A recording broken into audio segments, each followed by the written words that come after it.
Adapun prinsip hukum klasik yang berbunyi ubi jus ibi remedium, di mana ada hak, di sana ada kemungkinan untuk menuntut, memperolehnya atau memperbaikinya jika hak tersebut dilanggar. Assalamualaikum warahmatullahi wabarakatuh. Perkenalkan, nama saya Handir Manggala Putra, jurusan Hukum Tata Negara, Fakultas Syariah IAIN Kerinci. Nomor NIM 24101040116. Dengan video ini saya akan membahas ataupun menjelaskan pemaknaan hak ulayat dan hak komunal setelah putusan MK nomor 35 tahun 2012. Nah, putusan Mahkamah Konstitusi nomor 35 tahun 2012 menjadikan tonggak penting dalam pengakuan hak masyarakat hukum adat di Indonesia, khususnya mengenai hutan adat yang sebelumnya dipandang sebagai hutan negara.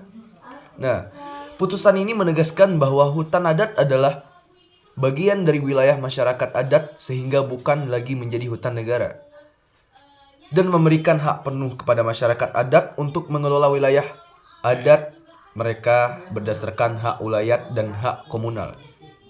Nah, jadi pertama kita akan membahas hak ulayat atau hak kolektif warisan leluhur. Hak ulayat ini merupakan hak kolektif yang turun-temurun dimiliki masyarakat adat atas wilayah tertentu gitu. Dengan hak ini masyarakat adat memiliki kewenangan penuh untuk mengelola, menjaga, dan memanfaatkan wilayah adat dan sumber daya alamnya, bukan hak milik perseorangan.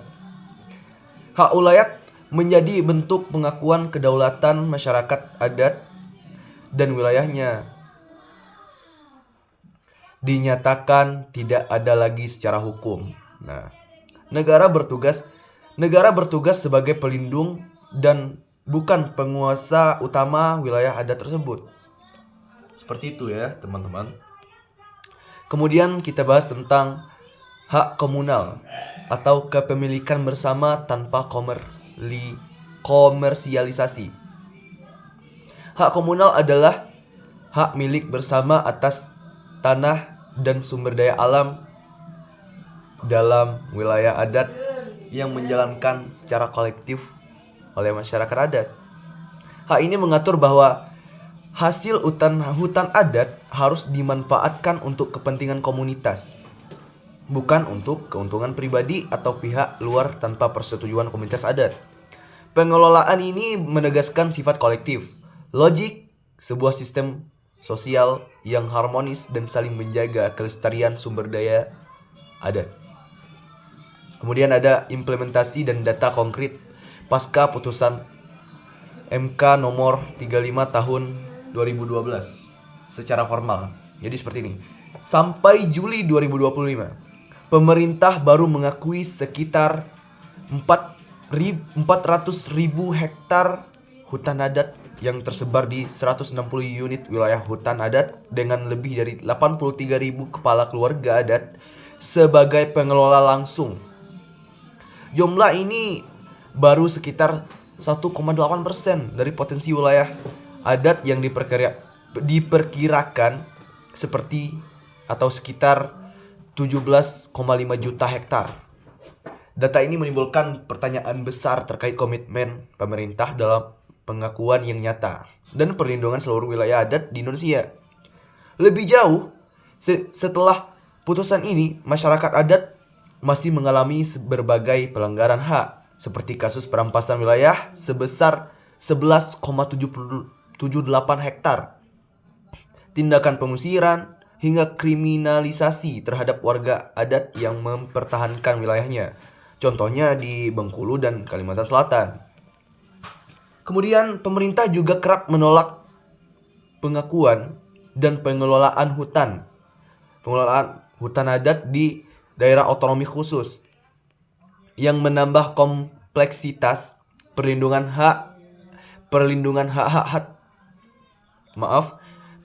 hak-hak adat tersebut. Demikian regulasi pendukung yang belum optimal meskipun terjadi peningkatan signifikan dalam regulasi daerah yang mengakui hutan adat sejak putusan MK ini.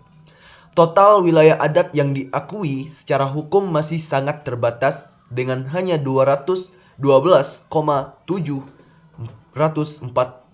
hektar wilayah adat dan 16,549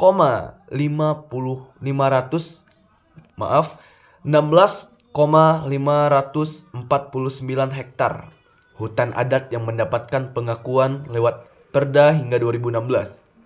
Sementara regulasi formal seperti Permen ATR atau Kepala BPN nomor 9 tahun 2015 dan Undang-Undang Desa.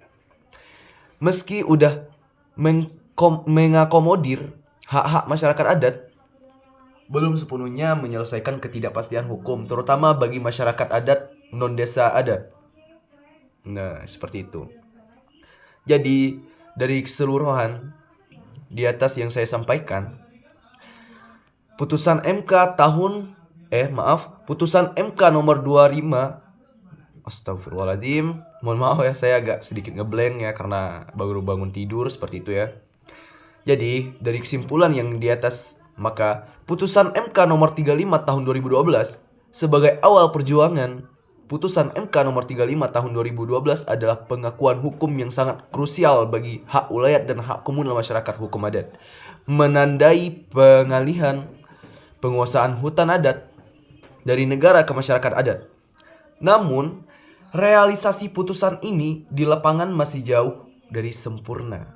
Perlindungan hukum yang nyata, pengakuan menyeluruh atas wilayah adat, serta penghormatan terhadap hak masyarakat hukum.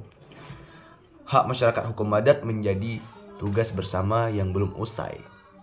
Seperti itu. Lanjut, implementasi yang masih terbatas dan berbagai bentuk pelanggaran terhadap masyarakat adat menegaskan bahwa putusan ini menjadi titik awal perjuangan panjang untuk menjamin keadilan dan keberlanjutan hak masyarakat adat di Indonesia. Dengan demikian, ketika menjelaskan di depan teman-teman, penting ditegaskan bahwa putusan MK nomor 35 tahun 2012 merupakan tidak hanya kemenangan hukum bagi masyarakat adat, tetapi juga refleksi nyata bahwa Indonesia harus memperkuat komitmennya menghormati dan melindungi hak ulayat dan komunal sebagai bagian dari pemenuhan hak asasi manusia dan integritas budaya bangsa. Ini juga jadi peringatan agar pemerintah dan semua pihak bertindak nyata, bukan hanya di tingkat regulasi tapi juga di lapangan untuk melindungi dan memulihkan hak masyarakat adat, ya teman-teman.